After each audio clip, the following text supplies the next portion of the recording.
তদন্ত অনেকদিন ধরেই চলছে।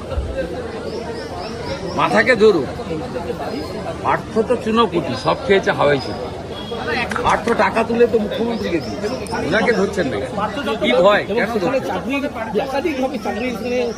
অনেকবারই গেছে যাতায়াত করতে করতে তো দাস হয়। যার দোকান কাটা তার লজ্জা আছে? কন্ট্রাক্টরদের দিয়েছে নাম চেঞ্জ করে, ওখানকার ডিএমএস সাসপেনশন চেয়েছে। দাদা, ময়নায় আজকে তৃণমূল কংগ্রেস মিছিল করছিল এবং প্রার্থীর অভিযোগ বিজেপির আশ্রিত লোকেরাই না, আমাদের লোকরা করে। 6 মাস লক্ষ্মীর ভান্ডার বন্ধ রেখেছিল, ওরা হাইকোর্ট করে আদায় করেছে, সেই কারণে মহিলারা বিক্ষোভ দেখিয়েছে। এটা স্বাভাবিক। ওই কি তৃণমূলের বাপের টাকা নেই? সরকারি টাকা আটকে রাখবেন কেন?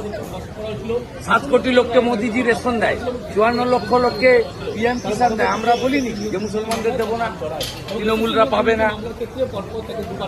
6 মাস আটকে রেখেছিলেন, তারপরে হাইকোর্ট গিয়ে ওরা করেছে, তাই ঝাঁটা দেখিয়েছে। ঝাঁটা দেখার মতো কাজ করলে ঝাঁটা দেখতে হবে।